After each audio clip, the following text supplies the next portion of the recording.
महाराष्ट्र क्रांती news, आवाज सर्वसामान्यांचा। यवतमाळ जिल्ह्यातील खाजगी शाळांमध्ये मराठीची होणारी पिळवणूक त्वरित थांबावी, अन्यथा मनसे शाळा प्रशासनाविरोधात खडखट्या करणार। खाजगी शाळांच्या दबावापोटी विद्यार्थी पालकांवर हिंदी बोलण्याची जबरदस्ती, मराठीला दुय्यम दर्जाची वागणूक, अनिल हमदापुरे यांचा आरोप। यवतमाळ जिल्ह्यातील बहुतांश इंग्रजी माध्यमांच्या सेमी इंग्लिश, सीबीएसई तसेच स्वतःला उच्चभ्रू समजणाऱ्या खाजगी शिक्षण संस्थांमध्ये सर्रासपणे मराठीची अवहेलना होताना दिसत आहे। जिल्ह्यातील या सर्व शाळांमध्ये संस्थाचालक, मराठी शिकविणारे शिक्षक, मराठी 95% विद्यार्थी मराठी कुटुंबातले असे असताना सुद्धा मराठी विद्यार्थ्यांना हिंदी बोलण्यासाठी बाध्य केले जाते। एवढंच काय तर पालकांच्या सभेमध्ये सुद्धा हिंदीमध्ये पालकांसोबत संवाद साधला जातो। दोन विद्यार्थी आपसात मराठी बोलत असेल तर त्यांना टोकण्यात येते आणि हिंदीमध्ये बोला अशा प्रकारच्या सूचना शिक्षकांकडून करण्यात येतात। हा सर्व प्रकार नर्सरीपासून सुरू होऊन KG1, KG2 ते थेट 5 ते 10वी पर्यंत सर्व खासगी शाळांमध्ये सर्रासपणे सुरू आहे। याविषयी गंभीर दखल घेत मनसेच्या शिष्टमंडळाने जिल्हाध्यक्ष देवा शिवरामवार, अनिल हमदापुरे यांच्या नेतृत्वात जिल्हाधिकाऱ्यांना निवेदन देऊन या शाळांवर कार्यवाही न झाल्यास मनसेच्या पद्धतीने या शाळांविरोधात खटक्याचा इशारा देण्यात आला।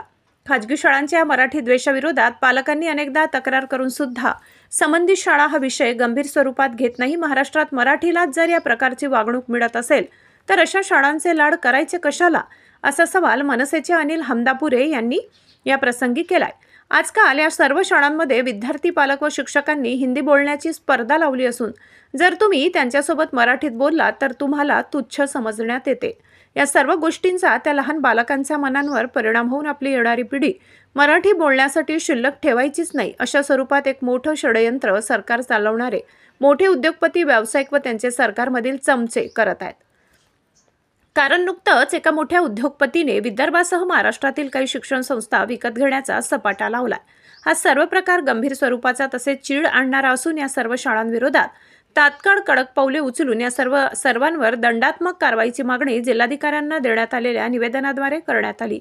या सर्व शाळांनी तात्काळ हा प्रकार बंद न केल्यास मनसेच्या पद्धतीने या सर्व शाळांचा समाचार घेण्यात येईल।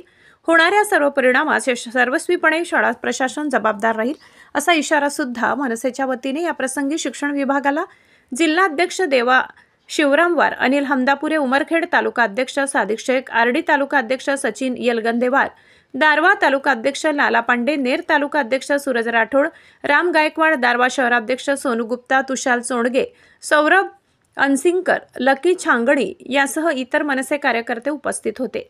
महाराष्ट्र क्रांती न्यूजसाठी यवतमाळ तालुका प्रतिनिधी प्रमोद मेटांगे। यवतमाळ जिल्ह्यामध्ये इंग्रजी माध्यम, सेमी इंग्रजी, सीबीएसईच्या ज्या शाळा आहेत त्या शाळांमध्ये सर्व पालकांना, विद्यार्थ्यांना मराठी बोलण्यासाठी टोकण्यात येते। यामध्ये सर्व माध्यमांच्या शाळा सर्व शासनाच्या सुखसोयी उपभोगतात आणि मराठी पालकांना आणि विद्यार्थ्यांना मराठी बोलण्यासाठी मज्जाव करण्यात येतो।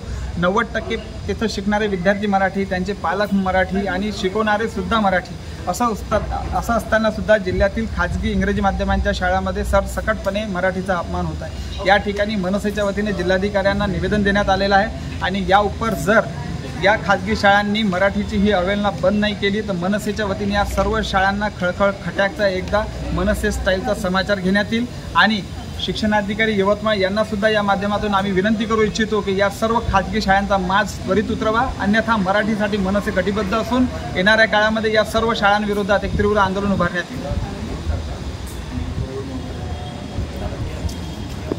अशाच नवनवीन बातम्या पाहण्यासाठी आमच्या महाराष्ट्र क्रांती न्यूज या YouTube चॅनलला लाईक करा, सबस्क्राईब करा आणि बेल आयकॉनला प्रेस करा।